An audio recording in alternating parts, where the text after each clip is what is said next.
Man, it goes fast, doesn't it? Can you believe it's already the day after Christmas? Did you get what you wanted for Christmas? And then some. Everything was really, really I'm happy. so happy for you. Yeah. Jeffy, did you get what you wanted? And you know what's weird is I'm wearing the same clothes that I wore before Christmas. So you clearly even didn't started. get new clothes for Christmas. No, I did not. I did, but I got to wash them first. At the laundromat. You're going to wash them before you put them on? I got to wash them first. Yeah, I don't like to put them on. That's due diligence right there. You keep the tags. Yes. And, make sure you keep the tags because you might have to take it back. But well, if you wash it, you can't take it back. But you could get a wear out of them. Okay. You could wear them on the show here. Just make sure you tuck that tag behind. No one will know. There And you then go. take them back. Ooh, that's a good idea. Now, this is really cool because this is one of my favorite shows. This is the I'm episode surprised that- it's only 10. What is it? Okay. Yes.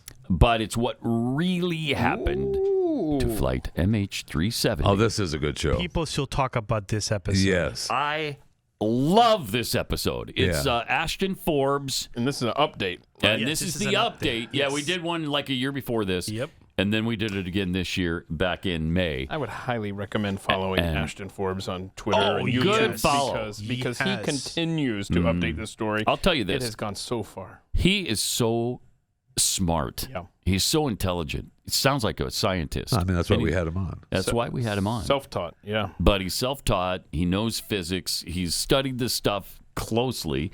He's tracked this stuff down, and I want to believe his theory so bad. And don't forget, they just What? reopened the case. Yeah. This year. Oh, yeah, they're going They to just reopened it. looking for Yep. it. Are they again. looking on Diego Garcia? Do we know? Well, according to this, that's what we led to, that Diego Garcia is a good place to start. Yeah, no kidding. What do you think? Yeah, duh.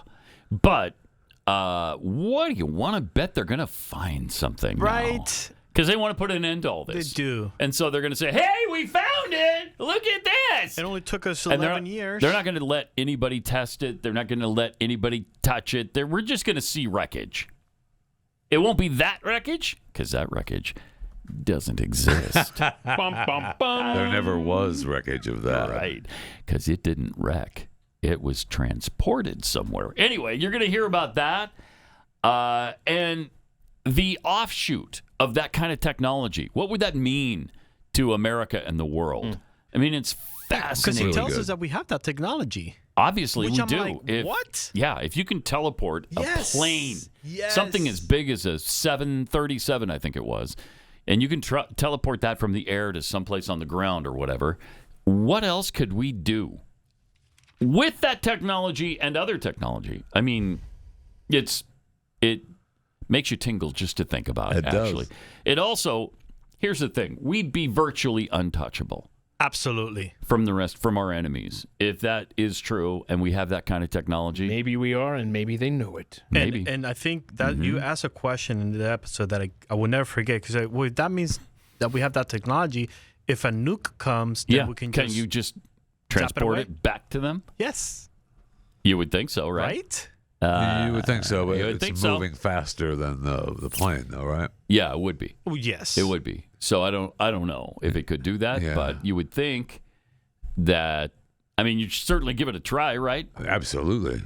But that's discussed and much more. And where are the passengers? Did they survive this process? What happened it's really, there? Really fascinating. I mean, Ashton is really fascinating, and like Keith said, a really good follow because he's getting updates all the time. Just X Ashton on X. Okay, and you've had him on how many times? Oh, gosh. Quite a few, right? 4 or 5, yeah. Yeah, I'd like to have him on again, and we probably will sometime in the coming year. But here's show number 10 of the year.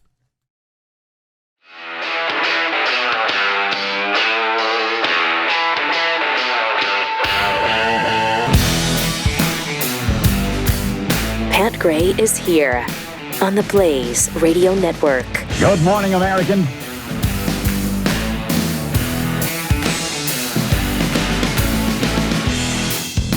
It's Friday. And welcome to it. Memorial Day weekend. We got something special for you today. I mean, this is a show that we did, I guess it's been over a year ago. It's hard to believe because people talked about that show so much. In fact, they still talk about it. They still talk about that show with MH370. Time is speeding up if it's been a year or more. How long have I said that? And that is something I have actually said. Time is speeding forever, up. but time has sped I up. wonder if Ashton can investigate that. Maybe we've got Ashton Forbes on again because there's been some new developments. I understand. Ashton Forbes has been looking into this for how long? Ashton, years, right? Yeah, already a couple of years. So thanks for having me. Right. Great to have you on again. Now, just to remind people where this all started, you were the one who kind of stumbled on the fact that, you believe that flight MH370 was actually transported somewhere other than where everybody thinks it is, which is in the ocean, right? Yeah. So you believe that there was some kind of technology involved that they actually transported that flight?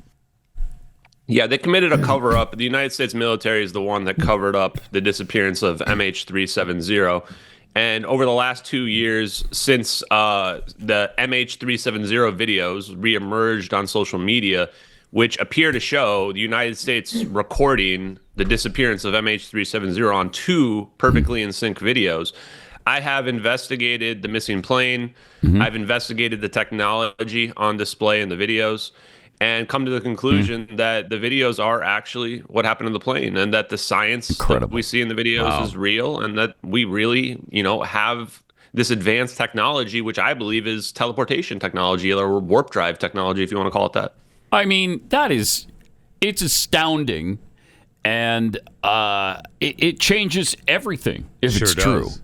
Right? I mean, if this technology is available, though, why don't we use it more? Why is it being we may not have the expertise why are they to being use so it, right? secretive about it? Well, you're right. It changes everything. And that's the big mystery about MH370. Why did we cover up a civilian airliner that disappeared? Yeah. It's because there is this technology that will change everything. I think undoubtedly it's connected to this UFO phenomenon. But for me, I'm the type of person that I'm not going to believe in aliens until you show me the alien walking out here. Until that day happens, then it's our technology and we've been having it secretly advanced. I think that since the Manhattan Project, the United States government got completely out of control with the suppression of technology behind the scenes from the Atomic Secrecy Act, the Invention Secrecy Act, the Mansfield Amendment. And I think they hit a technology singularity where it's just reached a point where what they have behind the scenes is so far beyond the paradigm, the public can't comprehend it. And it's being hidden for national security. It's being hidden because its destructive potential it makes nuclear weapons look like little child's toys. So from that perspective, you could see how the United States would look at something like this and say, hey, this is the most powerful super weapon possible. Not only can the public not know about it, but we cannot let any adversary even come close to having this technology. Because if any 2 warring factions have this technology, our planet is toast.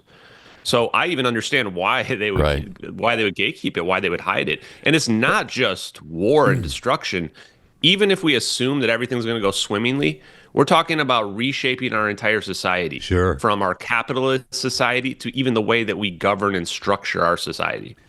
Okay, just as kind of a refresher course for those who may have missed the first time around on this transport technology, why would they do that with this particular flight? Why would they risk, exposing this? Why would they risk what about this flight necessitated using this technology?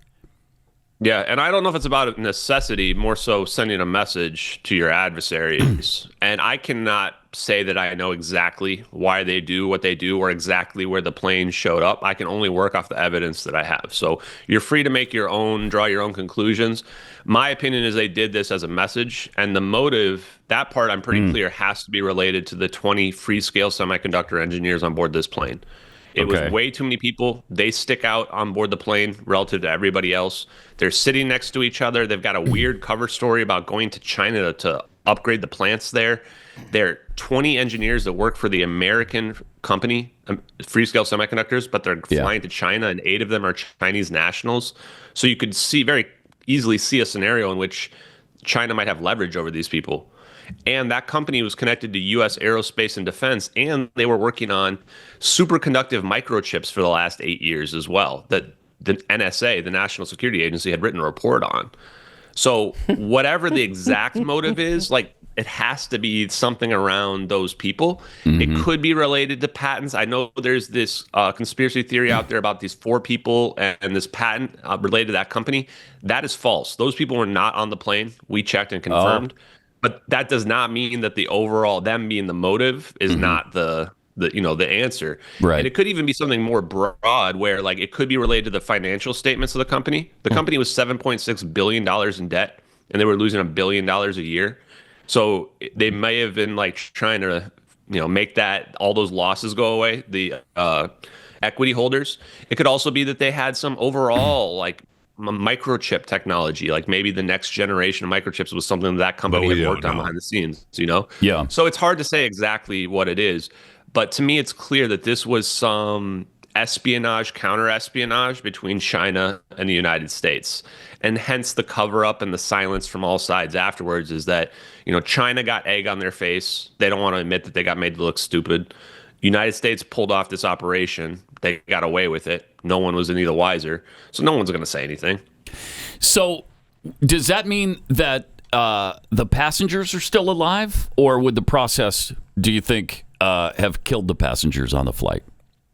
Yeah, I'm definitely not trying to give hope to the family members. I actually think that there was a fire on board this plane is why the plane went dark, and that the whole thing was a play by the United States intelligence agencies, and that the fire was to divert the plane. And the batteries on board the plane that caused the fire, I think they were intentionally set there.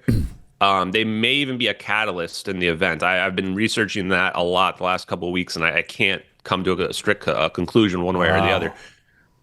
But if the batteries were on fire, these lithium-ion batteries, 500 pounds of them, 2 stacks in the forward cargo bay, that smoke is extremely deadly. Even if it's building up in the air conditioning system, I can imagine people just going to sleep and never waking up. So if if they were all dead, it wouldn't really matter where they were transported to, right? Yeah, the where it goes to is more of a where are we going to find the plane? Because we haven't found the plane in 11 years. And this is what I want to point out to people that are going, this guy's crazy, none of this is possible. I would say, okay, let's assume for a second that somebody hoaxed the videos. They hoaxed a video of the plane being portaled away. It literally just disappears in the video, in 2 different videos.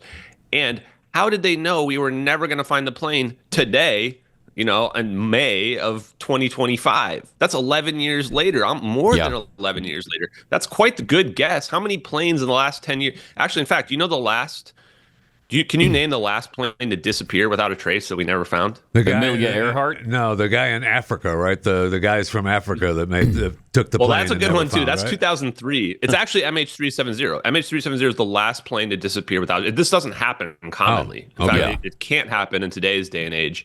And one more thing I want to point out is that even if I threw out the videos, just said, you know what, we're going to ignore that, I would still have 100% proof the United States government knows exactly what happened to the plane. We have all the FOIA requests that I've gotten from them, all rejected in the interest of national security, foreign policy. That would never happen if they were not involved. We found the satellite systems that they use, like SIBRs, the satellite tracking and surveillance system, which are high Earth and low Earth orbit systems, geostationary systems that are scanning the planet the entire time. We found the SOSUS system, which was declassified in the 90s, where we could pinpoint every enemy sub anywhere in the ocean. And now we have a system that's even more advanced. There's no planes hitting the ocean that we're not able to figure out exactly where they are. Which is also what we thought at the time, right? Yes. Even back in 2014, we thought, how is this possible that we've never found this plane? It's not reasonable. Yeah. And they gaslit us. They gaslit us to be like, we probably just weren't looking there. And you're like, wait, but why? Satellites wouldn't just be in real time. Satellites are scanning all the time. Just go back to when the day the plane crashed and look everywhere. It wasn't plugged in at the time. And man. No, by the way, that's actually the real story of the radars. Is that the story of the radars is that Indonesia's was not plugged in at the time. That Australia has this over the horizon radar called Jorn. And the official story from the Air Force of Australia was that it was just turned off that night. That's awesome. You're like, so multiple radars are all just turned off. Sorry, guys. So we can't collect anything. So when this satellite imagery releases, and we're looking at this is actually 3D. So the original satellite video that we're looking at here was stereoscopic side by side, which is why it looks like rectangular like this. And when you can overlay it over it and you can watch it in 3 dimensions like you're watching a Marvel movie. Yeah. And I'm just going, once I saw that, are people really think this is fake? Somebody think they faked the 3D video? I haven't seen that for a while. It's stunning to see it again. Yeah. To just watch it disappear. Just poof, and it's gone. Yeah, let's see the other one too. Amazing. It's ontologically shocking, though, too, for people. And for me now, I'm so desensitized to it that for me, it doesn't faze me. But I still remember watching it the first time just going like, what am I even seeing here? I know, it's crazy. It's just there and then it's not there anymore. Oh, my gosh. And you just, your mind just goes, like, what? And I still even remember the first time I saw it in 2014, which was well before I was, even looking into any of this stuff. Yeah. And my mind just ignored it. And I remember seeing it again in 2023 going, wait, I remember seeing that. I just kind of ignored that the last time. And then you see the second video and you're like, wait. And then you realize, like, wait, that's the missing plane? Why do you think that this went uninvestigated for a decade, nearly? Well, nobody believed it. Well, it's because I think the technology is too far beyond our paradigm. And even if you look at the UFO community, that's the community that I'm like most, like, let's say, parallel track with. And I look at kind of what has happened in the UFO community, and they're so far off the game. I mean, they're sitting here talking about how many different species of aliens are coming, and we potentially have warp drive and wormhole technology. It's like, how are these people not picking up on that? Right. And I found interviews where there are UFO people saying it. They're going, we have teleportation tech. And everybody just ignores them. Right. I'm going, wait, Really? I think I'm looking at it like right in this video here. So the ultimate theory here is that this was reverse engineered from alien technology, right? That we're not obviously there on our own yet, but this was reverse engineered from aliens. You know what? It is possible we figured it out ourselves. That's what I'll say. It is possible. So you can't rule anything out. Now, in terms of probability, I'm going to say I don't think we just magically got the wormhole technology by ourselves in the last, 50 or 100 years or whatever. But Einstein's general relativity and like Tesla's theories are the basis for all of this. And that goes back to, even before the 1900s. And general relativity is 1915. And warp drive solution, Miguel Alcubierre's warp drive solution is just taking Einstein's equations. And extended electrodynamics, which is the fancy term the physicists will call gravity modification, is basically just taking electric charge and unifying it with Einstein's general relativity equations. So the math has been there. It's been sitting out there for 100 years. So it's not even so much like, how did investigators not figure out about MH370? How did UFO people not figure out about warp drives and wormholes? How did academia not figure out that we could do this? They've had 100 years to figure it out. And I would argue in the last 50 years, physics is going backwards. We're not even getting closer to this. We're getting further away from it. You go talk to an academic physicist, and they're going to say negative energy is an exotic substance that doesn't exist. I'm looking at 2 videos that show not only is negative energy 100% real, but like its basis is 0 point energy. And we're using it. And we're just, we're using it. Control and it. Yeah. All physics is just going, well, it's not significant, so we're just going to ignore it. Like, what? Come on, guys. Like, wake up. Well, but we do know that, and that's the thing. Like, so we know that we have the capability to make it disappear and move, right? But we never did know where it went, right? We're supposed to. Did we actually find it? Did it end up on this island? And do we know if the people survived it? Do we know the outcome? So we don't know really anything about what happened to this plane. So what I'll say is this is what has happened, is that over the last 11 years, we've been searching in the South Indian Ocean. We've been assuming that where the coordinates in the videos that we were just watching are, the Nicobar Islands. Right. Everybody's been assuming the plane turned south there, in that location we see in the videos, and then just flew for like 5 hours. Nobody saw it. Right. Nothing. And that it just ran out of fuel and crashed somewhere in the ocean. In fact, they think that the guy pulled a Sully Sullenberger off, because otherwise, where's the debris field? Right. This Boeing 777 is not a small plane. It's one of the biggest planes in the fleet. Yeah. So this plane would have hit the ocean and been thousands of pieces everywhere. All over the place, yeah. All over. So we just searched again 2 more times in the last 2 months China searched, and there's one guy saying like, I know it's in this secret hole down there, and the pilot was studying ocean topography to find the exact spot to put the plane down. That's the guy from China, because I thought there was a search team out of Australia too that believed that too, right? Yeah, and I think the guy was Australian, but yes, China went and searched there, and then the Armada 7808 searched a couple other areas along the 7th Arc recently. They're not calling it a search; they're calling it a survey. It's a search. A survey. They're just calling it that because they were unsuccessful and they don't want to admit that they were they failed. But they failed again. So now we've done 4 or 5 searches over the last 11 years and found nothing. Down there, at some point, you have to wonder, like, when are you going to say maybe we're searching in the wrong spot? And here's the real kicker. People are probably screaming right now, well, what about the debris that was found, Ashton? First of all, the debris is not enough debris to even prove the plane crashed. That flap they found that they take a picture from the angle, make it look huge. It's 7 feet long. Each wing is over 100 feet long. You can fly and land without a flap. So the amount of debris does not prove the plane crashed, and it's physically too far away. Now, I want to add to this because I might be one of the only people that actually looked at the CSIRO physical debris tests that they did.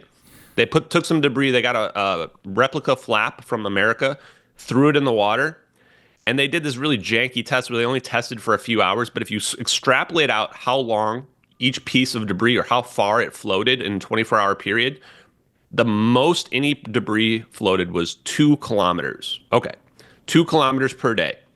In order to get from the South Indian Ocean to Africa, where every single piece was found, you would need to, on average, drift 5 to 7 kilometers per day.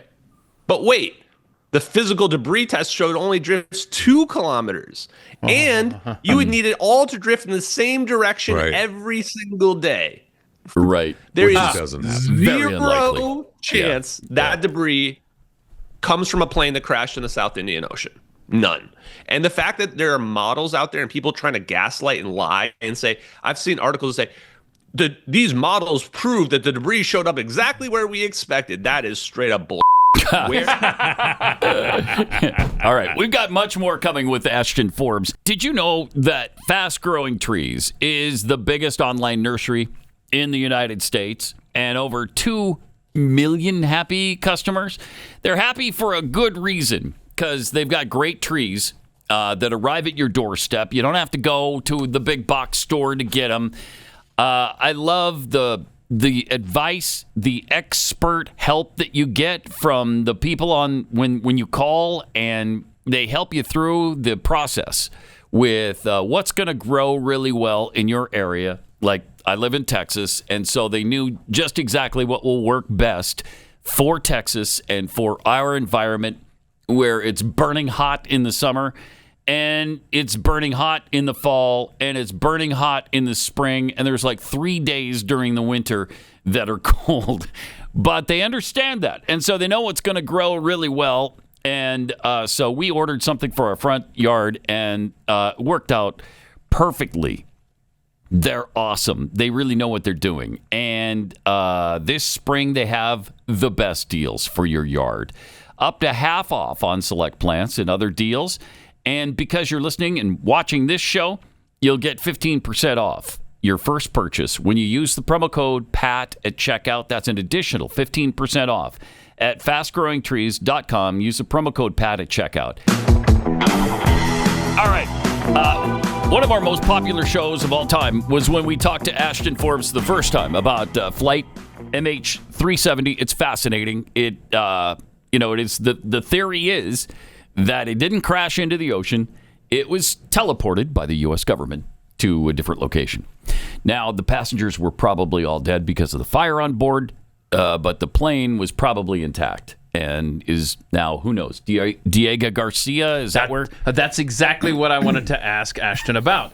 Has there been any movement on the theory that Diego Garcia and the CIA base that's purportedly there is involved in MH370 in any way in your endless research of this, man?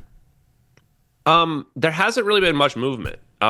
People were demanding that they search Diego Garcia, which of course never happened back then. So it's been so long now. Unfortunately, there's probably nothing we can find there. Now, the evidence that links to Diego Garcia, though, is What people were saying that the plane went there. It's the only location where, in my opinion, a plane could land, a commercial airliner could land unnoticed. There was a picture that was posted on 4chan that was supposedly of the American passenger Philip Wood, saying that he was held prisoner by military and that he had been drugged and didn't know where he was. So if he was prisoner and he was alive, then he would have been prisoner by the U.S. military. The base there, actually, there were some people that washed ashore. Some refugees washed ashore a few years back, and they had never been allowed to leave up until maybe last year. I didn't check the follow-up late last year. Oh, wow. So there's actually a precedent where people have been kept prisoner there for years just for washing ashore and not allowed to leave. It actually became a humanitarian crisis.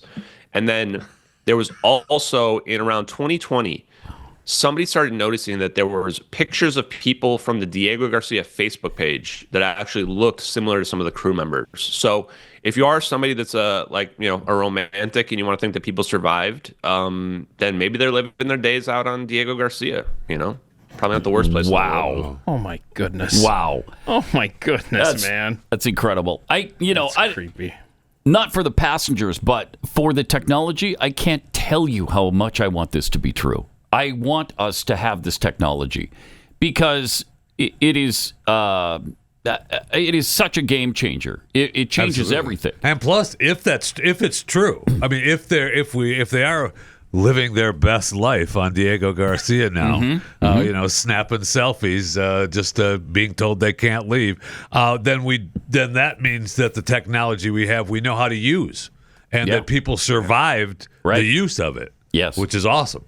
Very. Yeah, the wormhole tech, you could survive that, actually. Is that turns out a bunch of papers, all written after 2020, well after the videos emerged, show that wormholes were humanly traversable, which was one of those most surprising things for me. As somebody who enjoyed science but didn't really know much about physics a couple years ago, I went, wait, what? Humanly traversable wormholes? Apparently it's more of just going through a doorway.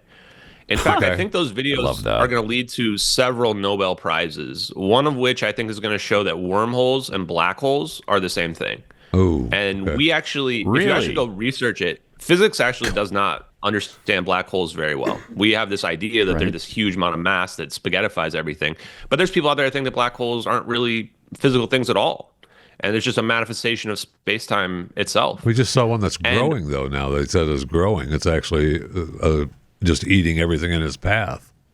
Could be. It could be. But it also, again, it comes to a matter of interpretation. So the thing about the videos that's so important is that look at how fast that wormhole opens and closes, if that is presumably a wormhole or a black hole. It happens within 0.1 seconds. The way to think about that is you're making a rip in space-time. You're opening up this doorway, and it's collapsing on itself that quickly because space-time is trying to equalize. Right. So you've seen, we're creating this, a powerful energetic event causes that space-time to tear out of equilibrium, and then it's trying to close immediately, almost like a trampoline, like jumping on a trampoline and then watching it go back up again. And what that would mean, what that video would imply, because that black hole we're seeing is as big as an airplane, that turns out a black hole is going to equalize or evaporate very quickly, which speaks to Hawking radiation, the idea that things can escape from a black hole. So maybe that's a different type of one, like a wormhole is a different type of one, but definitely there's a Nobel Prize to be won there for whoever does that connection and figures that stuff out. And there'll be another Nobel Prize for negative energy. Yeah, there it is. Yeah. Yeah, because no, I was going to bring that up. Yeah, go ahead. Yeah. So there's several different things that prove the videos are real, and they've been already happening in the last year much quicker than I expected. The physics one I did not expect is that everybody's been wondering, why is the flash in the satellite video this flash of light? Why do we see that? But in the drone video, it's all black. And I had correctly kind of deduced that this is an endothermic event. It's an absorption of energy instead of a release of energy. Jeffy and I were just talking about that yesterday. Talking about endothermic event. Sick of talking about it. Yeah. So instead of this explosion, it's just almost like an implosion, but not quite. It's this absorption of energy. It turns out one of the only things that can cause that is a phase transition. And if you research, and it's what we're actually looking at there is a ultraviolet release of photons. So it's light, but it's ultraviolet light. Ultraviolet light shows up black in the thermal, and it's non-thermal. It's no heat. is coming out of it. So it's a non-radiative light that's being emitted. If you look up what can cause that, what scientific theories can even explain that, there's only like 5 options that AI will give you back, and they're all basically the same thing: 0-point energy.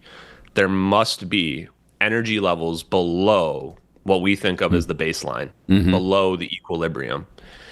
And that was the part that blew my mind, because I expected there to be a bunch of different explanations. And then the only explanation I get back is the one that I've been saying for the last year: 0-point energy. It turns out there is this energy. We're on the ocean of energy. We're sitting on top of it, and we think there's nothing there below us. But there's this huge amount of energy. It's not warm. It's not heat. It's vibrational energy. And this is the big secret. This is the big mystery that the U.S. government doesn't want people to know about, because that's an energy source that is potentially unlimited. Right. For anyone who has access to it. And it feels And imagine, like, yeah, go ahead. So who could have thought, like, the hoaxer now has to know we're never going to find this airplane. And now they've got to know about ultraviolet releases of light from negative endothermic events, like in 2014, where I don't know anybody in the world. Like, the only people in the world that would have known about this are probably a few people that worked with the government as physicists. There's not like a huge list of events where there's these phase transitions that this type of stuff can happen. It's like wormhole and black hole when you look it up for endothermic events in nature.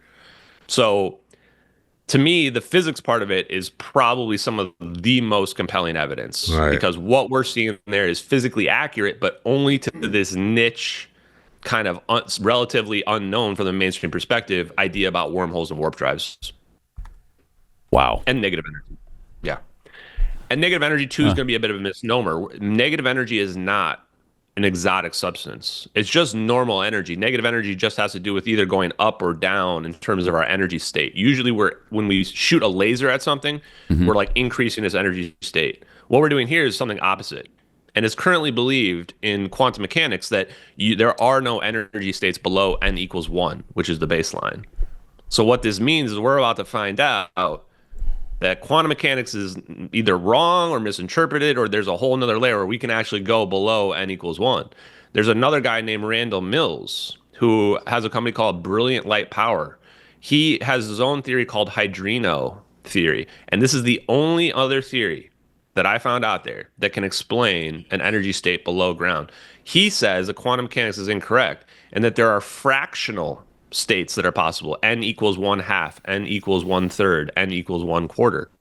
And that not only can you achieve a negative energy level, but your hydrogen atom, for example, there's a stable orbital below n equals 1, which would mean that you would have this release, non-radiative release of energy, and now your hydrogen atom might act very weird. So you might have these exotic states of matter that we don't currently know about, but might be possible.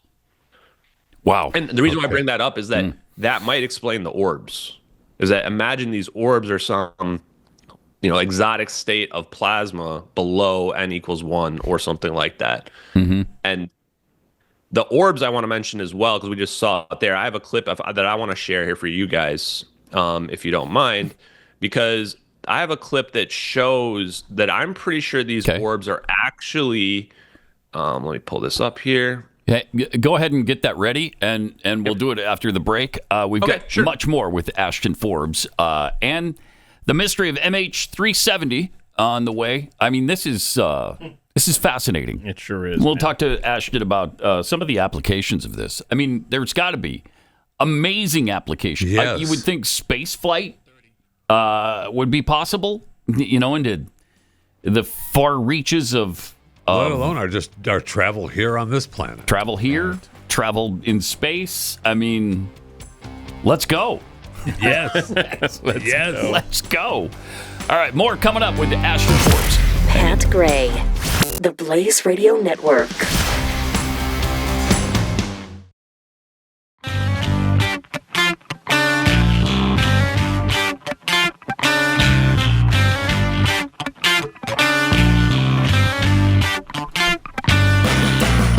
Welcome back. We're talking with Ashton Forbes.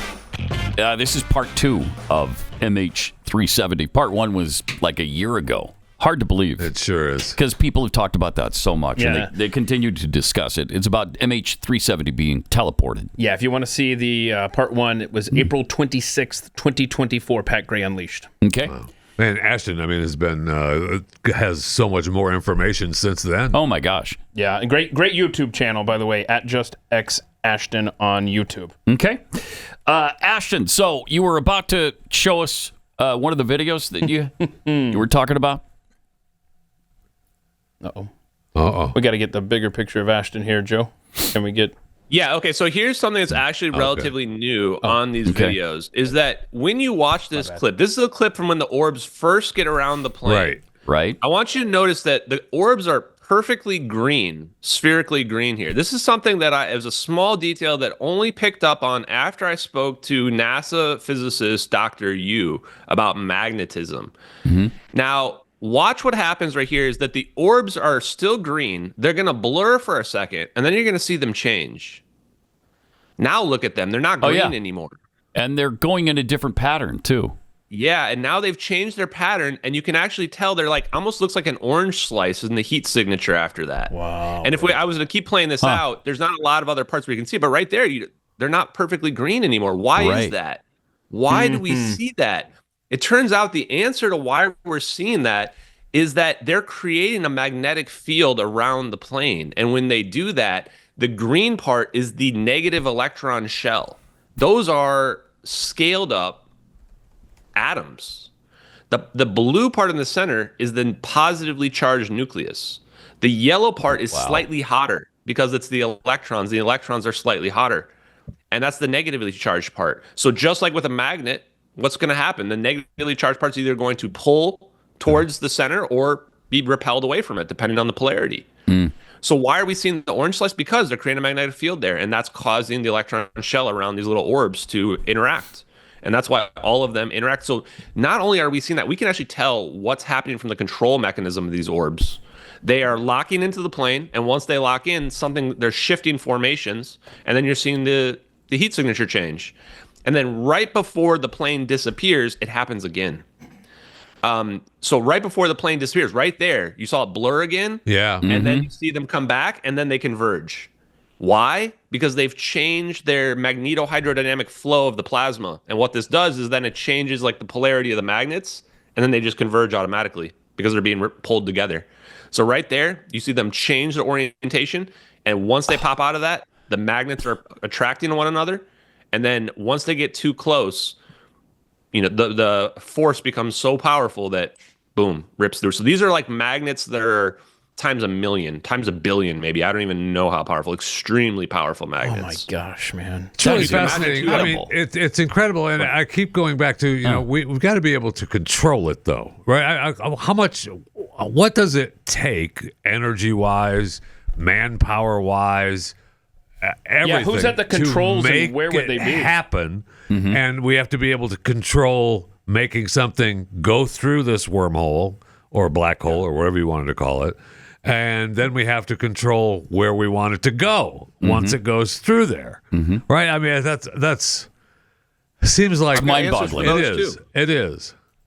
So the questions then, in terms of how much energy will be required, we're going to find out that we're wrong about needing this huge, huge amount of energy for a wormhole. Right now, physics says we need the amount of mass energy of Jupiter, something like that. Right. Obviously, that's not the case when we're looking at that video. That's going to be a low energy phase transition. And with negative energy, that vastly reduces the requirements, your energy requirements.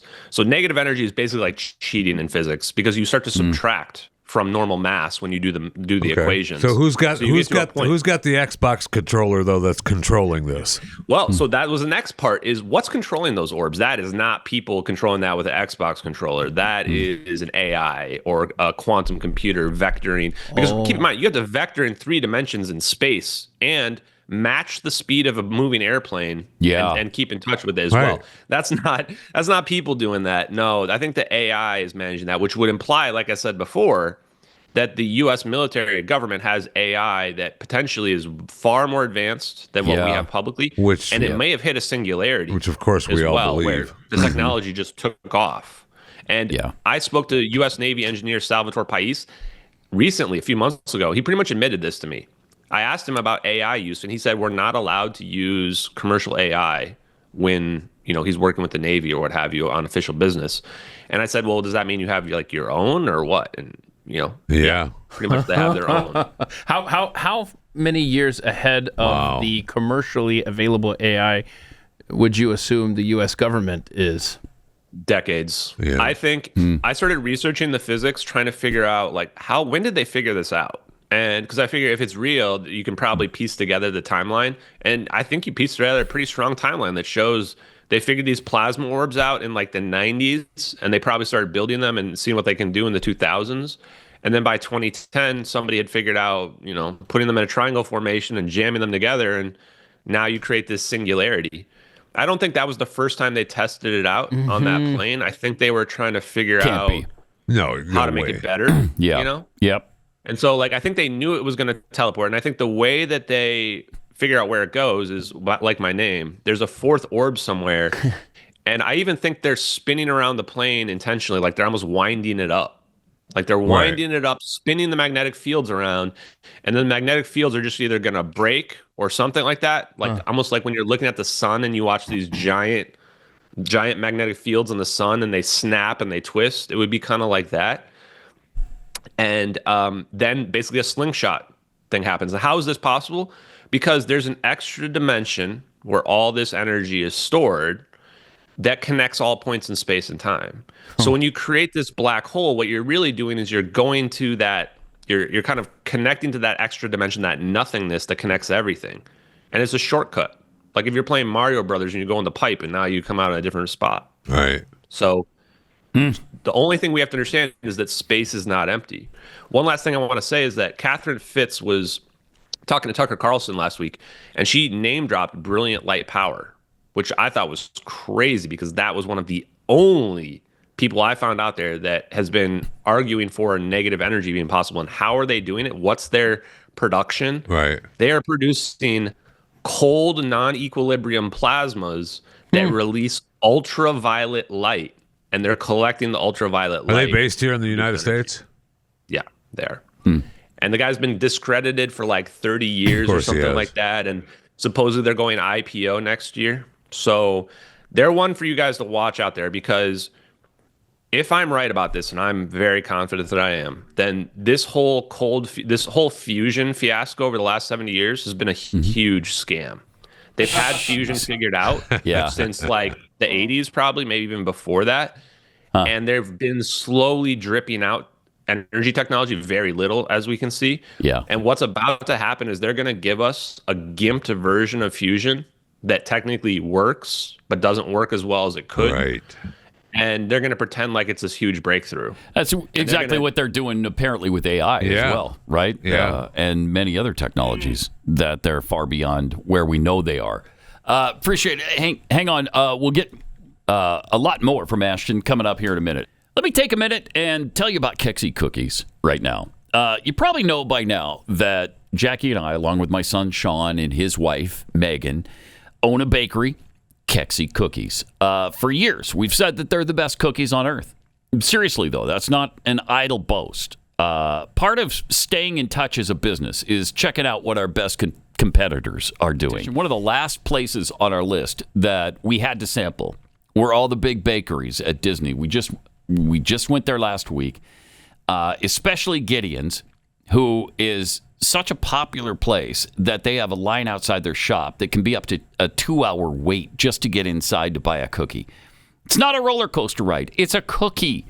So we were really excited about trying it. Anyway, Kexi blows away all of those cookies that we sampled last week. And while Gideon was the best that Disney's bakeries had to offer, I don't think they're owned by Disney. They're just on Disney property. And to be honest, we thought we might meet our match there, but we didn't. To be honest, I'm not good at self-promotion. It makes me uncomfortable. But really, I don't have anything to do with how good these cookies are. That's all my wife. That's all Jackie. She's the baker. She's the keeper of the recipes. So it's not even really self-promotion. It's just promoting a phenomenal product. So to sum up, these are the best cookies on earth. But don't take my word for it. Try it for yourself. Kexi.com. Mystery of MH370 Part 2 with Ashton Forbes. Fascinating stuff. So much more. Yeah. Yeah. I mean, holy cow. Yeah. We've learned A lot more in the last year. So, I think, Ashton, we had concluded, you had mentioned this wasn't the first time that they've been messing with these orbs and seeing what they can do. Do you have any thoughts to, have they made other items possibly disappear in their previous attempts? Any thoughts on that? Probably. Now, do I know? No. Yeah. If they've been doing it, they've been doing a pretty good job of covering it up and hiding it, which goes to show that why the MH370 videos are so important. We're not going to get another opportunity like this to expose them. I don't think these videos leak out very often. There's like a whole wall of silence when it comes to special operations and stuff like that, which, by the way, this is definitely a special operation, black operation, covert operation, whatever you want to call it. These people don't talk, like, at all. So for this to happen is like a once-in-a-lifetime thing. And you asked a question before, why not use this more often? A lot of people ask me that. Why not take over Russia? Why not take over China? Why have we not taken over the world? We do control the world. Why do you think nobody's ever attacked America in the last 70 years? Because they know if they even dared to even threaten us, it would be game over, like rapidly. The type of this technology is the type of technology you only break out when you need to break it out as a trump card. In fact, it was a huge mistake to use it on this plane, obviously, because it leaked out. This is the exact reason why you don't do it like this, because what happens if the videos get out? Now everybody knows what you have, right? Now it's all been exposed. And by the way, that's what happened with Edward Lin when he leaked the videos. He triggered a national security alert at the highest levels. I actually didn't know this when I first was identifying him as the guy that leaked the videos. So those videos are a huge damage to national security. I can't deny it. And to your point, yes, this can change the world, but let's not pretend like they're only hiding this for evil reasons. We have to assume that somebody made logical decisions on why to hide this at one point in time. I imagine that it probably went down like 60, 70 years ago when one of the smart people in the Manhattan Project was like, oh, yeah, and we also found out that we can amplify energy to infinity. And they were like, yeah, that's way too dangerous. We're just going to keep that hidden forever, right? Yeah. Now, I can imagine that's how it played out. Yeah, let's keep that in our inside voice. Is there an update on what Edward Lin, do we know where he is, what he's doing?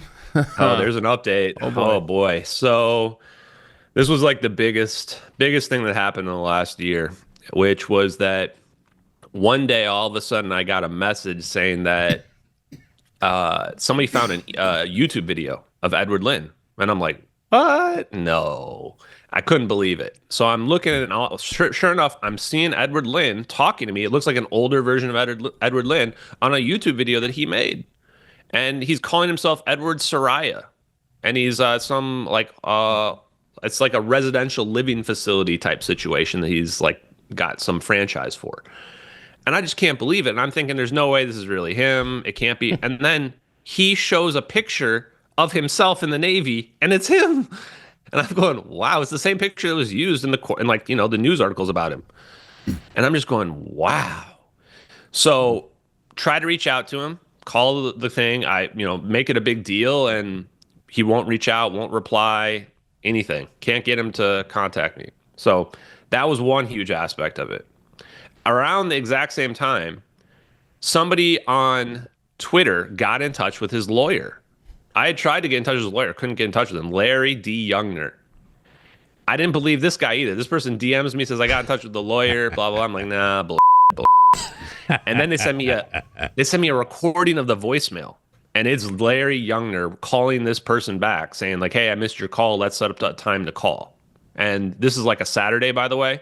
And the call was from Friday. And the person's like, I just got off the phone with Larry Youngner, just talked to him. And they tell me, and this is right as I'm listening to Larry Youngner's voice with his phone number in it, and I confirm it's really him. And he says, I asked him about satellite video, and Larry Youngner, Edward Lin's lawyer, says the feds brought satellite video into the case. I know exactly what you're talking about. Oh. Wow. Oh. I can't even express in words how huge that is, because nobody even thought we had satellite video until I started saying we have it because we're looking at it. And for Edward Lin to be tied to satellite video in 2014 10 years before anyone ever knew we had it when I'm saying that this is what he leaked. So I, of course, called the lawyer up. Give me a confirmation that you said this. Won't pick up my phone calls. Won't return my phone calls. Nothing. So just to put in context here, I've been saying Edward Lynn's name in connection to leaking these videos for almost 2 years now. He's legally changed his name right after I started outing him, and his lawyer won't return phone calls to me. When, in theory, you would think if I'm wrong, a 5-minute phone call would clear up all this confusion, right? Yep. Or they would sue me because theoretically I'm defaming or libeling him, right? But no, that hasn't happened. And last bit, if that was not enough, I found his sister as well. It was so hard to find her. But Jenny Lynn Naylor, she got married. That's why I couldn't find her. Guess what she's doing? She's a lawyer for Homeland Security, specializing in countering weapons of mass destruction. Wow. She even has an article out there. Can't make this up. A scientific paper that she wrote about the next generation of weapons and how it's going to change the paradigm. I would just Interesting. Huh. Interesting. That And is so wild. I find out who is she? Well, who's her husband? When did she get married? She's married to a guy named Sean Naylor, who's a mainstream media journalist and national security advisor or consultant, which is basically just what spooks call themselves, national security consultants. Right. And he's a big spook that's been connected to the CIA. And he was on the Danny Jones podcast like 6 months ago talking about how the president has to give, a justification or whatever for extrajudicial killings for the CIA. And I'm just sitting here going, Danny Jones was the guy that like ambushed me on some fake interview like, a year and a half ago. And he's interviewing the brother-in-law of the guy I've identified as the leaker of the videos. Right. What are the odds? Like, this is just, it's so weird. So the reason why I bring that last part up is that it gives so much context to what's going on. Why is he not talking? Because he took a plea deal. Because this whole family are spooks. Right. Why did he not get killed for leaking this? Because he's basically a dude with a silver spoon in his mouth. We've been basically grooming him for upper management, and then he, made a huge mistake. Wow. Incredible. Much more with Ashton coming up on the mystery of the MH370. Pat Gray Unleashed on the Blaze Radio Network.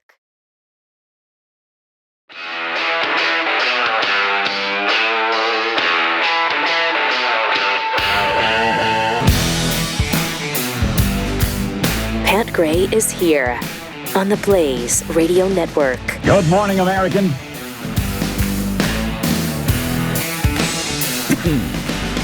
It's Friday. Welcome to it. Great to have you. It is Memorial Day weekend, and we've got a special show for you today. We are talking again about the mystery of Flight MH370, the Malaysian flight that disappeared. Nobody's ever found it. We were told it crashed into the ocean and scattered to, I guess, Africa is where they found some of the remnants. Yeah, they found some kind of piece of debris. Yeah, but not enough. Not Correct. enough to be a crashed flight the size of this airliner. It's but a big ocean, though, Pat. It's a big ocean. It is. And, we've got such limited technology in this day and age. Then how do you find something like that? Big water, ocean water. Thank you. Thank Right, you. exactly. It's surrounded by big water, ocean water. We've had groups surveying the ocean out there. Yeah. Actually, Ashton just posted the other day a clip of Dianne Feinstein from that era 10 years ago. Oh. And I thought this was fascinating, her answer. Ashton, I think this is a good place to play this. I want to get your comments on this because this is shocking. Wait, because I wanted to ask you about these satellite pictures, because there's a lot of question when you see them. They're kind of fuzzy. You can't really tell. Here's one now. You look down, you can see stuff in the ocean. I want to compare it to something else, which is a satellite picture of the Bin Laden compound in Pakistan. Huh. That, you can see trucks, you can see housing. Now, I'm told a lot of this has to do with the angle of the satellite, that you get blurry the more out of angle the satellite is. But there are a lot of people who don't believe that the U.S. and others with sophisticated technology can't actually see better than the pictures we're seeing. Well, I think it depends on the satellite and the resolution that's provided by the satellite and how sophisticated the satellite and we just don't have sophisticated I'm not going to go into what we have or what we don't have. But I think what I just said suffices. Can we assume that the U.S. does know more or can see more than we're seeing as relates to this plane? Not necessarily. Necessarily. I would answer that way. What? Because I'm a liar? I don't know whether more sophisticated satellites could be turned on to this area. I just don't know. That was later. Oh, sorry. She talks about turning them on there too. Like, what are you talking about turning satellites on? As if like I'm going to turn the microwave on. Like, no, the satellites are just on all the time. That's why we have these giant database farms storing all the data. Like, fascinating. How do these people think they work? Clip. And then you mentioned in that post, if I recall, that was the only time someone was asked about the satellite images of MH370. Oh yeah, well, Ashley Crowley. I mean, they ran her off. I love looking at the old mainstream media news feeds and stuff because it's just so bull. You're just sitting there and I wonder, like, are people going to do case studies about this in the future? About like how terrible the question? How is nobody asking about our satellite capabilities? And how is Dianne Feinstein getting away with saying, and I think that's a good enough answer? No, it's not. What do you mean? She's on the intelligence committee. I mean, she's lucky. We got lucky that we got that out of her. Wow. They couldn't even explain the types of satellites. She's like, it has to do with the angle. Well, no, not really. It has to do with the distance. So when we're looking straight down, we're usually looking down through geostationary satellites that are super far away. And that's why it looks straight down. Now, the benefit is you're always looking at the same spot, because you're not moving relative to the position of the Earth. You move along with the Earth. So that's the cool thing about geostationary satellites. The downside is they're super far away. So you don't have great resolution, right? Well, what's the solution? Low Earth orbit satellites, which are 40 times closer. So much, much, much closer. Problem is they move really, really, really fast. I think it's like 16,000 miles an hour, really quick. So what did they do to solve this problem? And I guess I'm the only one who's publicly talking about this, is that they basically linked the satellites together in a constellation so that when the satellites are going around the Earth, they're just scanning the Earth, beaming that data to ground-based computers. And then when one satellite goes over the horizon, the next satellite's coming around over the horizon. And what does this mean? You have persistent coverage. I mean, we saw maybe like 20 years ago, 10 years ago, we didn't have full coverage. But at some point, you've got enough low Earth orbit satellites where you can do that whammy footage, that what we were looking at, that satellite video, for probably the whole planet. Back in 1998, we saw the documentary Enemy of the State. And they had pretty good coverage then. Yeah. Do you know the story of that? Is that apparently after that, the CIA said, we want that capability? That's how the story goes. And so apparently that's what they did. And that's around the right time they started developing the Cyber system, late 90s. I actually spoke to a network engineer, and that's how I learned about what I'm telling you here now. And this whammy footage, what it is actually just like a bunch of small pictures where they use this advanced software to put it together. And then it becomes like DVR and real-time playback. So someone just logs in to a system, a software system, a remote system. Right. So I can go on my computer, I log in, I'm on this system, I say, pull up Nicobar Islands, March 8th, 2014. Boom. Boom. Now I'm looking at this wide view. And now I can press somewhere, and then boom, now a window pops up. And there can be 100 windows simultaneously popped up. 100 or more at this point. I would like access so you can to have that. These little tracking windows, and we're looking at one of those tracking windows. And so what somebody did is they pulled that window up and they started screen recording the window. And they started moving the window around, and they're either using the right click on the mouse or the middle mouse button to like move the screen like this. You can even tell it's a human moving it. When you watch that. And then at the end, after the zap happens, they like move the screen to the right, and then you see this mouse cursor come on the screen and go to the top right of the screen. They're closing the window.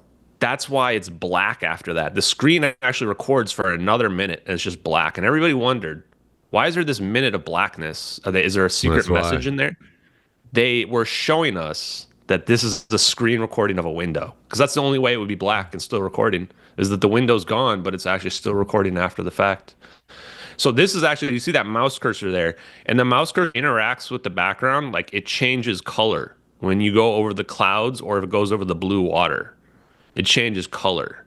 So it's actually interacting, even though the mouse is a different frame rate than the background, which means that is something overlaid on top of another system. Right.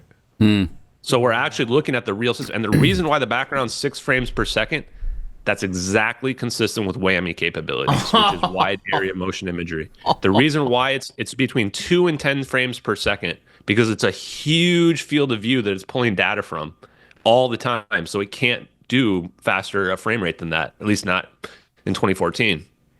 So we found the exact system, and it's called Argus IR, is actually the exact system we expect is filming that, because what I said about the photons, it's ultraviolet, which means it's not going to show up in optical, which means that can't be an optical camera that's recording. And it turns out, when I looked up Argus as this whammy footage capability, DARPA has a version that is not publicly available called Argus IR, Argus Infrared. Contract was written in 2010, tested in 2012. The satellite that we found that is right above the right location was sent into outer space in 2011, which would be perfect to have one of these Argus capabilities on it to be able to record the video. And we actually, this is where I want to bring up real quick. We were trying to figure out what satellite could have recorded that, because it's called satellite video. So we actually checked every single satellite in outer space. What you're looking at right here is a real flyover from the real time on March 7th, 2014, UTC time, of the satellite pair USA 229. This is a naval ocean surveillance satellite pair. The purpose of this satellite pair is tracking airplanes and boats. It's a low Earth orbit satellite pair. This was launched in 2011, and as you see, it has a sister satellite right next to it. The coordinates, this bubble you see down there, that's the coordinates in the MH370 video. This satellite pair is absolutely in the exact right location. The time we think the plane is disappearing is around 1840 UTC. At the top of your screen here, you can see it says 1841 UTC right here. This thing is in the exact right location and its exact right capabilities, and it was launched in outer space late enough to potentially have the Argus IR platform built into it, which is classified. We can't know for sure, but that's pretty damning if you ask me. Incredible. Wow. It's incredible. It all fits, doesn't it? By the way, we checked all the other satellites, and none other match like this does. Not even close. In fact, the story of this is crazy because this guy named Martin is a amateur astronomer, and he does the satellite stuff. So he knew the website that has all the old trajectories. He put them all into this model like this. And we were looking at them, and back in the day, we thought the plane was in the South Indian Ocean, because I believed the mainstream media narratives. So we were desperately trying to figure out a scenario where somehow the coordinates are in the South Indian Ocean, which satellites were down there. Nothing was matching. We had USA 229, but it was there at the complete wrong time, and nothing made sense. And then we realized we were trying too hard. There's no secret minus sign in front of the coordinates. The coordinates were just the Nicobar Islands. The plane's just going straight from its last radar plot. That's it. And once we realized that, I said, wind forward USA 229. We winded it forward. Boom. Saw what I just showed you right there. I almost cried just seeing it, because I just went, oh my God, we got them. That's it. We've got the person that leaked the videos. We found the satellite that was there. We found the asset that was recording. We found the physics that matches. I don't know what more people want. You mentioned earlier that you've talked to a lot of really smart people about this over the last couple of years. What are some of the other things that you've learned from these smart people? For instance, you mentioned you spoke to a scientist at NASA. Do any of them acknowledge the fact that this is possible?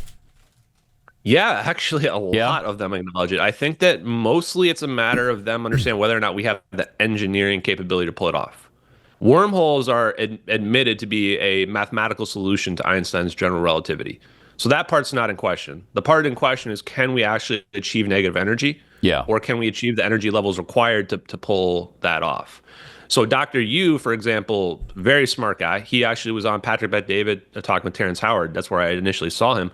He believes that everything can be simplified just down to magnetism. That everything can be explained by just simple magnetism, including electricity, including all 4 fundamental forces, that it all just boils down to magnetism and spin and orientation. Whether or not things come together and repel. And to me, I love that theory because it's just physics and nature is simple. It's not complicated. And it creates complex things, but it's all based on simplicity. And for him, these ideas are, because he believes that everything is based on magnetism and that there is a medium that we are in. If you have that idea that space is not empty, then warp drives and wormholes all become, it's just a matter of when it's going to happen.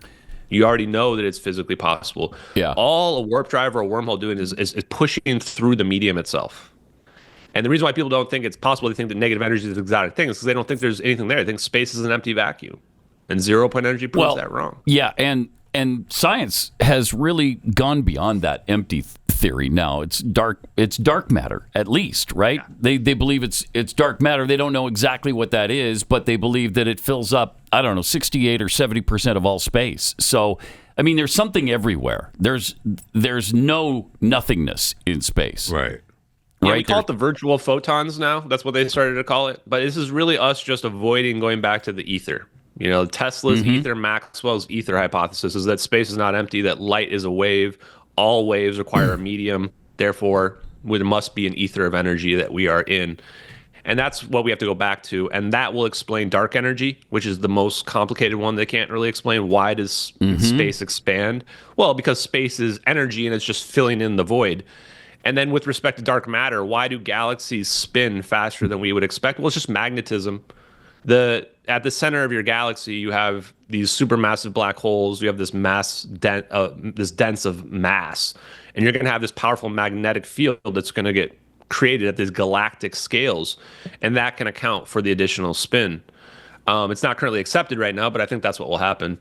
And we've just got to a point now where we went down this path of particles and light being a particle so far, where we had to invent these ideas of our gaps in cosmology. For example, did you know that without a medium, we can't even explain why our solar system is stable? Like, Jupiter should have tugged us out of our orbit, out of the solar system, like hundreds of thousands of years ago, if not millions of years ago.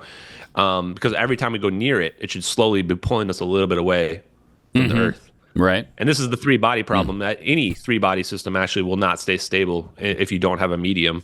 But once you add a medium, boom, all the problems are solved. Kind of wild, huh? That's cool. And you ask yourself, why is this not all solved before? And I talk to people like Avi Loeb, he was one of my heroes, still is one of my heroes, actually. And he believes that it's not possible for this science to have been kept hidden. He thinks that if it was, it would have leaked out. Which is crazy, because I just told him it does leak out. Yeah. People are leaking it out. That's why you're talking about it, because it leaked out accidentally, right? Try as they may to cover this up, to hide it, to blame it on something else, it leaked out. And all they can do is just downplay it. Right. All they can do. It's leaked out in other forms too before, I think. I think stuff like Bob Lazar's story is real. I don't know that every aspect and detail is correct. But I don't think he's making up a whole story out of cloth there. So it does leak out. We've just never had a time where it leaked out in such an undeniable way. Where there's a missing airplane. We don't have just one video. We got two videos. They're not optical. They're like military infrared and thermal. I've never even seen a fake thermal video. Right. We've got coordinates in there of the real location. We got, we found the leaker and stuff like this. It's like, you never had a situation where you've had so much dead to rights evidence. It's not a matter of trusting someone's story or anything like that. Yeah. And then the question is, okay, well, then people say, the goalposts always shift. And then they'll go, okay, well, video doesn't matter or whatever. It's not good enough, or you have to show me. And this is kind of the ultimate problem with it, is like, what really is proof even at this point? I'd argue I've already given more proof and no one will even address it other than you guys, but mainstream media, and government. Yeah, they won't. All right, more with Ashton coming up here in a minute. Let me take a moment to tell you about where we are right now, because let's be honest, conservatives are winning. We know that, right? The movement is gaining ground. People are waking up. The narrative of the left is cracking, and the momentum is finally shifting. And make sure we don't lose the ground we've gained. Go to blazetv.com/Pat. Follow Pat on X @PatUnleashed. Pat Gray Unleashed returns after this.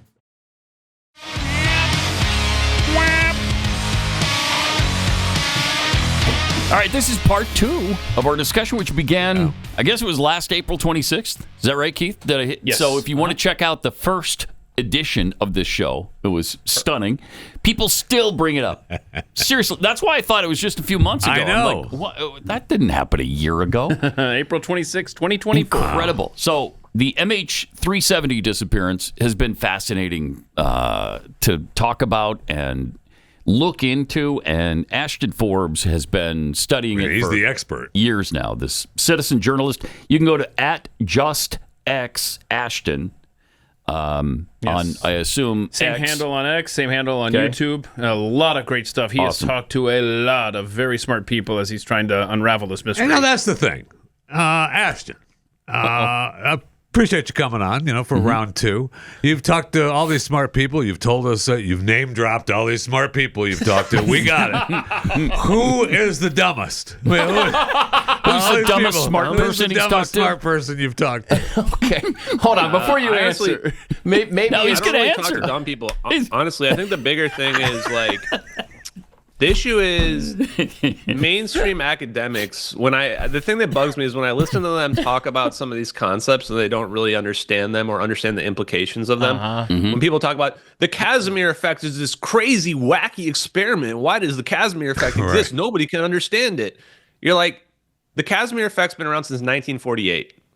And if you're a science influencer like Neil deGrasse Tyson or whatever, your only job is to understand it. Right. That's it. Understand the implications of it.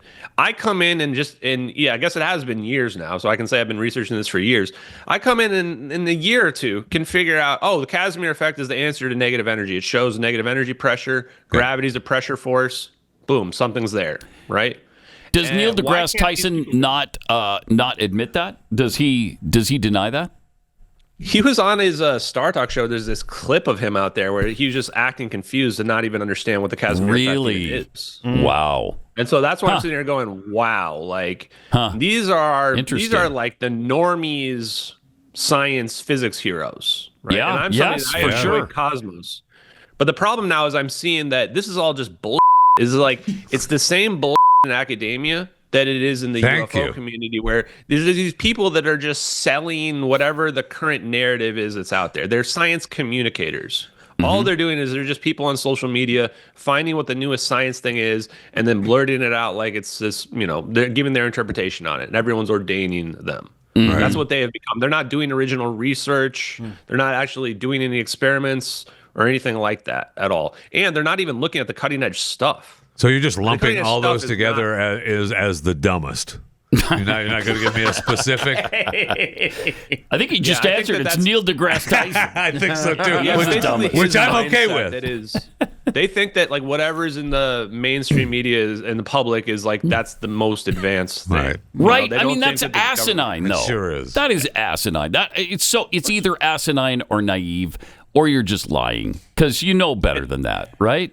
And if you were to confront them, they would probably say, well, yeah, they have more advanced stuff. And you're like, well, how do you reconcile those two understandings? If they have more Right. advanced stuff they're hiding, what is it? What does it look like? Exactly. Right? So as you've gone through this journey of investigating, and God bless you, man. I mean, this has been absolutely fascinating, and what a ride to watch you online on your X account and on YouTube, and honestly, to Jeffy's point, believe it or not, about who you've talked to and Yeah. maybe some less impressive people. Do you find yourself now, a year and a half, 2 years into this journey, Ashton?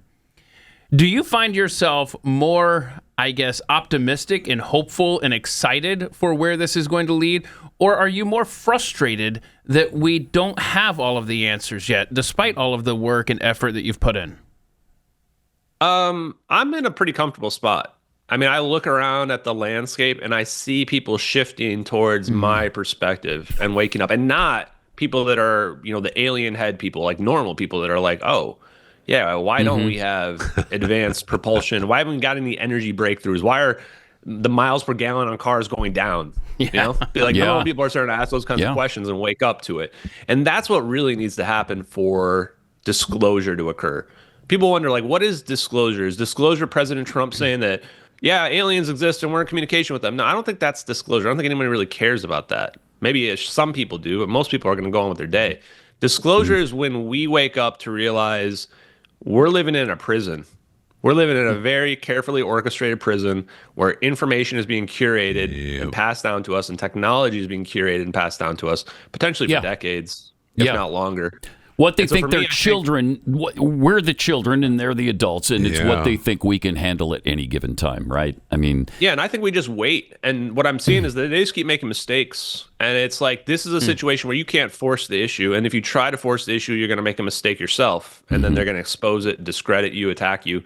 I'm just sitting here going, let's just keep adding to it. Let's just keep turning up the temperature, like boiling a frog, pretty much. Yeah. And every time they keep making a mistake, expose it. I mean, look at what happened recently with Kratsios, the technology and science advisor for the president. He just comes out and in a speech says that we have stagnated ourselves, we made a choice, and that we have the ability to manipulate space and time, annihilate distance. Right. We're going to get into... Everybody was freaking out. We'll get into that a little more deeply coming up here in a minute or two. But this is fascinating because be thinking about. I also want to hear about anything else that we haven't covered that you've learned over the last year or so since we talked to you last, and where you think this technology will go eventually. I mean, will there come a time when they admit that yes, it exists, and here's the applications for it, and we're going to start using it? So we'll get into that coming up here in just a couple of minutes. More with Ashton Forbes about flight MH370 and, of course, the technology involved in transporting that flight. It's coming up.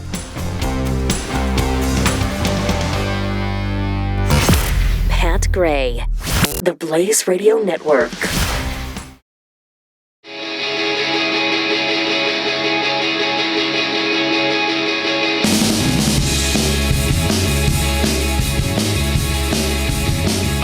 Great to have you with us. Thanks for being here. We also have Ashton Forbes. We're going to get back to Ashton in a second. But we wanted to share this because Ashton brought up the what is his title? What is his title? Michael Kratsios. Michael Kratsios is the director for the White House Office of Science and Technology Policy. That's way too much. Okay, he's the science guy for the White House. Okay, so Michael, this is Mike, the science guy. Mike, the science guy, who is an actual science guy, unlike the douche we always have to hear as a science guy. Thank you. All right, but anyway, and I think we mentioned this at the time, right? On air as well as off. This guy just made an amazing admission. Sure did. Potentially. Listen to this. Our passenger planes are slower than they used to be. Our trains crawl compared to those in other parts of the world. Our cars do not fly. Advances have not stopped, but something has gone wrong. Yeah. Huh. What? Stagnation was a choice. We have weighed down our builders and innovators. The well-intentioned regulatory regime of the 1970s became an ever-tightening ratchet, first hampering America's ability to become a net energy exporter and then making it harder and harder to build. We seem to have lost focus and vision, to have lowered our sights and let systems and structures and bureaucracies muddle us along. But we are capable of so much more. Our technologies permit us to manipulate time and space. Wait, what? Really distance annihilate. I'm sorry, what? Cause things to grow and improve productivity. Okay. Wow. Okay, that's quite an admission. Has anybody ever said that our technology allows us to manipulate time and space before? I don't think so. So that's interesting. Did you find that interesting as well, Ashton? Did you listen to that when he said it a couple weeks ago? Yeah, I mean, things went crazy for me after that. I'll bet they did. Everybody wanted to talk to me. Yeah. All of a sudden, the guy that's talking about portals and gravity manipulation isn't so crazy anymore. And I'm guessing you got a ton of crap for coming out with this theory in the first place, right? Were you berated online? This was vindication, I bet. You had to expect it, though. Yeah. I mean, you're pushing something this is something that even the UFO people were adamantly against, which was kind of weird. Really, that is weird. How are the aliens getting here? Don't you think they might have to... Thank Thank Do you you. think they might need something a little better than SpaceX rockets? I don't know. Yeah. But Yeah. yeah, when Kratzios says that, I mean, the context is even crazier because I thought maybe it must be taken out of context, but then you realize like stagnation was a choice. I mean, this is exactly what I'm saying. And he references the 1970s. That's More when the Mansfield regulations Amendment started happened. to squeeze everything. Oh, what is that Mansfield Amendment? So Mansfield Amendment is when we basically decided the military needs to stop spending money on things we decided were not combat related, not military related. So this meant that there was a lot of stuff that was inappropriate that got axed, but it also meant stuff like gravity research, which is kind of like, what does that qualify as? Right. You know, that got pushed to the private contractors. So when gravity research gets pushed to the private contractors, extended electrodynamics, then now they have control of all of that technology. So anything that would have been UFO related would have been potentially shifted over under that. And they don't it already necessarily would have have been all the money. classified under, the Atomic Secrecy Act or what have you. But part of the problem now is that if somebody was given like a UFO, let's say we gave Lockheed Martin a flying saucer that let's say we dug it up, or Roswell, whatever. Now, if that were to come out, all of Lockheed Martin's competitors would be able to sue them and potentially the government, because we basically gave them an unfair advantage by saying, here's this super advanced technology. So realize the defense contractors have like no incentive to come out with this stuff. So what Kratzios is saying is like, we made this choice in the 70s where we push all this stuff to the defense contractors, and now we're in a situation where we can't get it out anymore. The government doesn't even have it. It's the defense contractors, technically. They're shielded from FOIAs, and they would be sued to oblivion at a minimum. Some of them might go to prison for if it's, criminally illegal. And if they've been doing stuff with this technology, then it gets even worse. So just think of it in the legal aspects. So that's why they want to do this amnesty with this like Schumer Rounds amendment and stuff like that. They're trying to give these people amnesty so that they won't go to prison, so they have an incentive to tell the truth. And my response to that is screw that. No amnesty. Like, you've been hiding this for 80 years and the dam's about to break, and now you want us to forgive you? Right. And so that no way. We're about to figure it out anyway. Like, if we have to wait another 5 or 10 years, that's fine, but there's going to be consequences. So if that means Lockheed Martin goes bankrupt, then they go bankrupt. They get sued out of existence. Well, you probably should have known that when you were accepting UFO technology. You knew that it wasn't legal at the time. Right.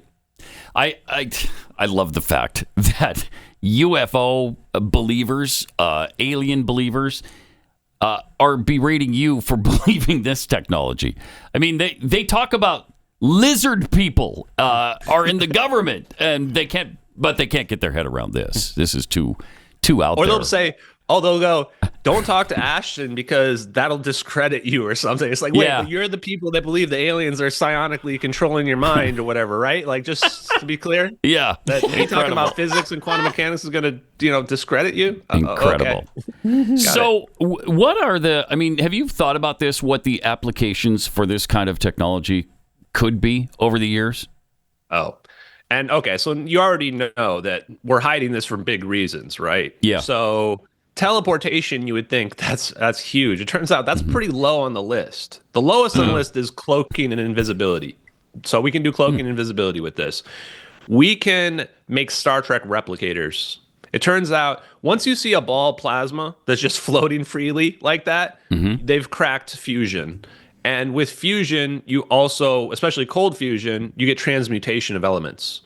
So we're looking at a future in which we can make a Star Trek unlimited replicator. energy as well. Of course, unlimited energy is another one on the list. So end of scarcity entirely, and free energy and any element we want, which means the sun isn't even needed for a resource anymore. And we don't need to mine stuff on asteroids. There's more. The end of aging entirely. With negative energy, reverse entropy, you can potentially end in cancer. Anything like a metastasized growth, you can reverse it. Right. You can reverse its time process, and then you can potentially reverse your aging process. So, how would society survive with nobody aging at all? Wow. So those are just a few of the examples. But that's mind-boggling that it goes into things that you wouldn't necessarily expect, like the health industry. Like curing cancer? Geez. Stopping aging? I mean, those are outrageously promising developments that could happen. But then what do you do? Pharmaceutical companies don't want to hear that. Right. Well, and what do you do if nobody dies? You know, Now you're starting to see the big implications, right? Yeah. We're going to have to decide which ones don't die. No, I mean, that makes Mars that much more important. Yeah. Right. So you see, this is much bigger than, are we alone in the universe? And this is much bigger than, they're just greedy. You know, this is like, okay, we're not talking about just greed now. We're talking if we have the technology, just from the weaponization and danger of the weaponization, we can make a weapon that can annihilate the entire planet. Which, by the way, we're not afraid of an asteroid hitting us. We can just send some orbs and zap the asteroid away. You can scale up these orbs to any size. So the problem becomes we're going to get to a future in which anybody on the planet can just, with a push of a button, wipe out the whole planet. So how do we prevent that from happening? Our society probably has to be structured in a way where we can't allow that to happen. No kidding. So you can imagine, however much oversight the government has is only going to get worse. And maybe they know this is going to happen, and they've been pushing us towards that with this whole one world government. And I just got my real ID, so they're probably tracking me everywhere I go now. Of course they are. Like that's probably what They've they already been think tracking you, Ashton. Believe me. Yeah, they have been tracking you specifically. Probably. Yeah. So basically, my point though is that. And I think it was Peter Thiel that said this on Joe Rogan, and it haunted me because I know that guy's a CIA spook, so he probably knows what's going on behind the scenes. And he said, what if we have to become like a totalitarian collectivist society, and that's the only way any alien species could harness this technology and survive. Otherwise, you're going to wipe yourselves out. And then the other option would be we become these perfect angels, but that's never going to happen. Humanity is just not that way. Yeah. And if that's the case, it's pretty scary to me because you think, oh boy. So to your point, we have all these positive aspects, but what choice would you make? Would you choose all of those positive things that I explained, or freedom, not having somebody tracking everything you do all the time? Yeah. If that was the choice, which one would you choose? I think most people would probably choose the freedom aspect. Boy, I don't know. Yeah, I don't know. I've lost faith in humanity, especially after the COVID era. All right. Well, we're gonna finish this up. I could talk to Ashton every day. This is incredible stuff. We'll get to more of it coming up in 1 minute. I'm excited to tell you about a great new movie that opens today. It's called The Last Rodeo. It's a story about grit, redemption, and just good old-fashioned family values. And you really don't want to miss this. It's from Angel Studios. This is a studio that brought you The King of Kings, Homestead, and The Sound of Freedom.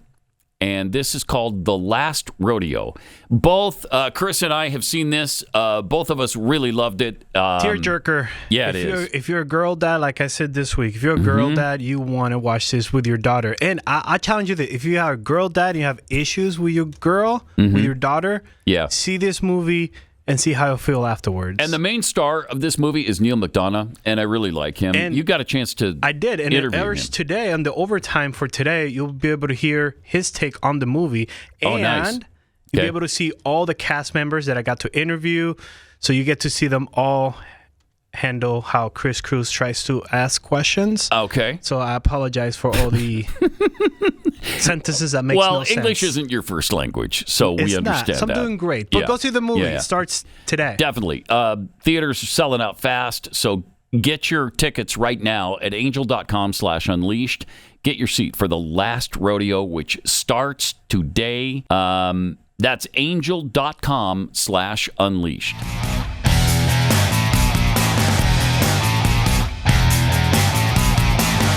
Yeah.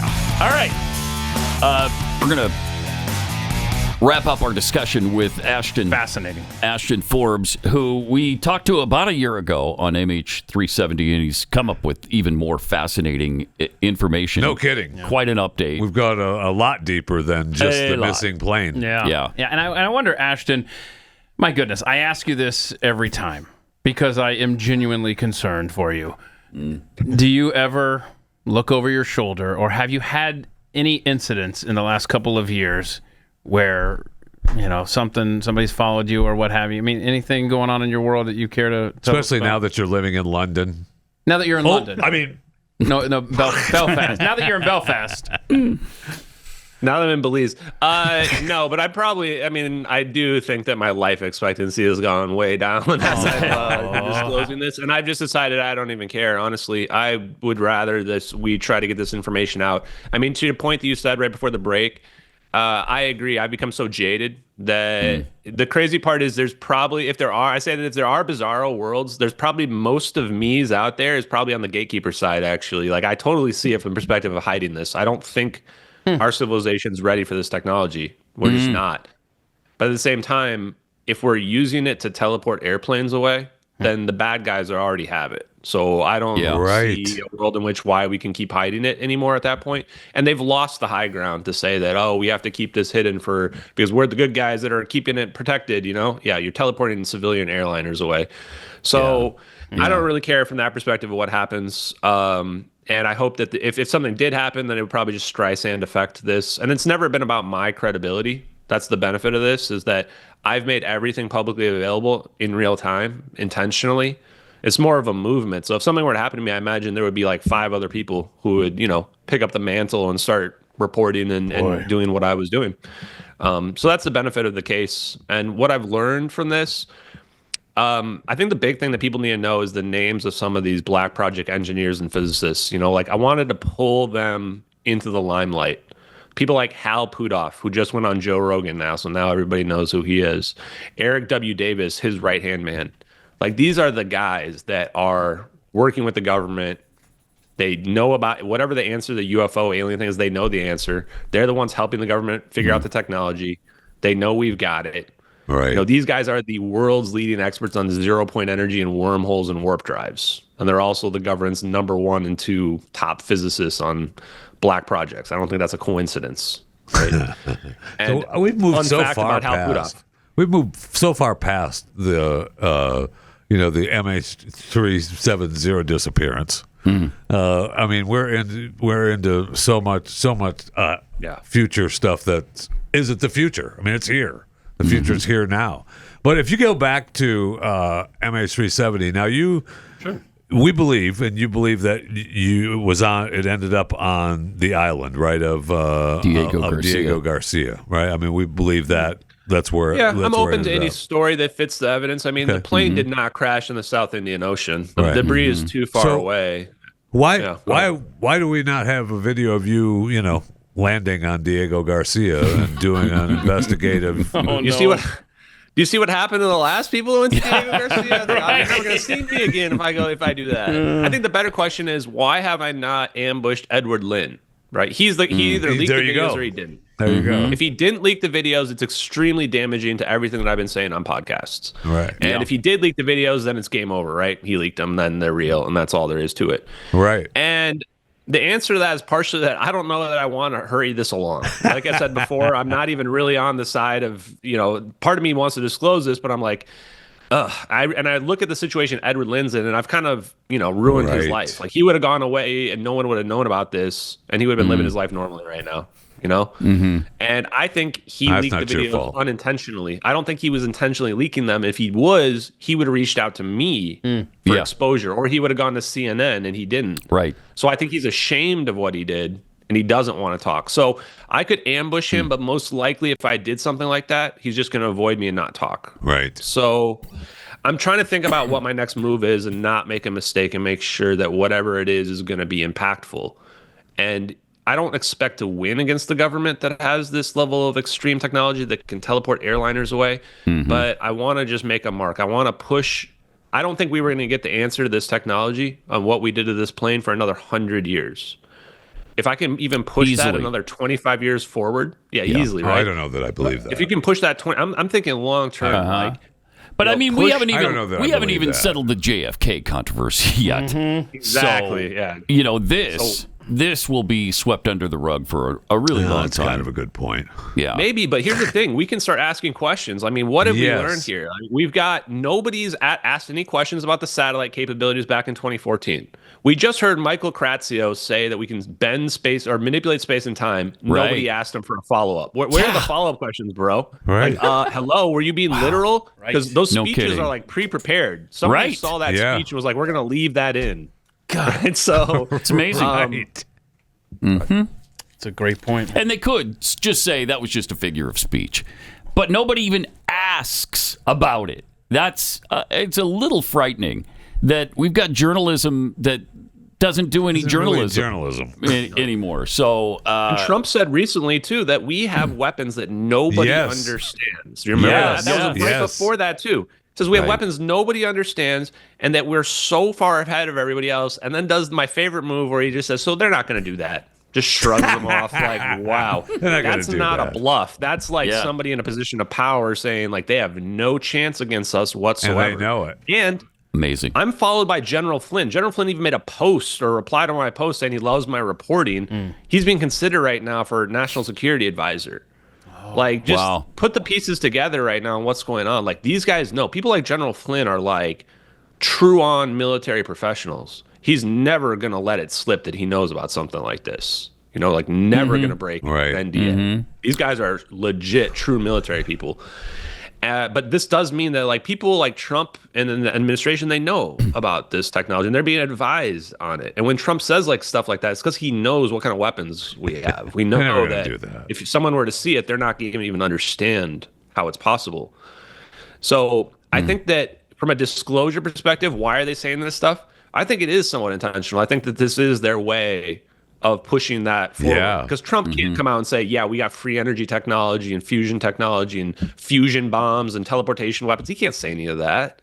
Just reality, he can't say it. But he can allow things to happen that will allow it to get more into the zeitgeist. Maybe that's why he thinks we need Greenland so bad, is because they've got all the magnets that we need to pull this off indefinitely. Seriously. That actually could be a legit reason. Magnets are very powerful. Rare earth magnets, I'm just looking here. Let's see. And first of all, we're taking Greenland. I don't know. That's already been decided. Greenland is ours. I don't know why. It's not even a discussion. What are we going to call it? I think it's whatever the hell we want. New Greenland. Good stuff. So did you find whatever it was? Yeah, I was just looking here to see. There is some deal with magnets in Greenland. Well, yes. The rare earth mineral is huge. They've got a huge supply, rich in resources. I mean, I don't think last thoughts on it is magnetism clearly has a connection to the UFO phenomenon. I think when people see these flying saucers, I don't know how people weren't connecting magnetism to it, because it looks like something's just like surfing, floating through the air like this, and it looks just like what magnets look like. Or in some cases where it's just stuck there, it looks like flux pinning, where magnetic fields get captured and stuck. You can see magnetic levitation all over the place. Looks just like the stuff we're seeing in the UFO phenomenon. And quantum tunneling is probably connected to what we're seeing with the wormhole right here. Actually, perfect clip to pull this up right now. Quantum tunneling is when electrons can pass through a solid barrier. And they just go, well, it's just like a quantum effect. It just goes through. How does it actually do that, though? The answer is that everything is a wave and there's a medium. So what's happening is there's a potential in the medium that's passing through the barrier. It's not the electron actually going through the barrier. You're getting a ripple in the medium, and then that causes a disturbance on the other side. And so the wave on the other side of the medium is reduced, just like what you would expect away, but it doesn't get completely stopped. And the thinner your barrier is, the more the wave function gets through the other side. And they've actually been working on quantum entanglement or quantum tunneling to be able to produce perfect quantum tunneling, so that all you don't of lose it any of goes it through every time. Right. And that would be analogous to what we see with the wormhole. In fact, I think it's the same thing. They just scaled it up. Okay, so the orbs. All right, the orbs. When I go to Walmart, I see in the parking lot a chain-linked area, and they've got the drone sitting there ready for deliveries. Do you have any idea where these things are hanging out during the day before they're called to action? Like, what is it, Air Force Base, or what are we doing? Yeah, anywhere. I think they can deploy them from space, from planes, from water. The second orb seems to come from the water, actually. So they have transmedium. So when these UFO people are saying they're transmedium, these orbs are transmedium, they're basically a bubble. So the bubble can just transmit in any medium they want it to go through. And they're invisible, too. I think they're perfectly invisible to the naked eye. Actually, I think that the reality is they can change the wavelength so that it's either invisible in infrared or in optical, but not both at the same time. So they're basically just using a standing wave, like if you were to change a dial on your frequency, on your radio, and then once they hit a radio station, they've hit a resonant frequency where they have a standing wave where their shape is maintained. And So they can, by changing that though, they also potentially change the wavelength of light that they're emitting. So I think that they're potentially invisible, and that's why we don't see them more often. But they have like a mode that they can turn into where they would be visible and they would glow. Oh gosh, Ashton, this has been fascinating. Wow, it sure has. Not to terrify you guys at the end. Yeah, terrified. I can teleport but things. really, really fascinating. So stay safe. And where would people go to find out more? Yeah, check me out at JustX Ashton. Listen to my podcast, Hard Truths Podcast, with some of those experts that I was talking about.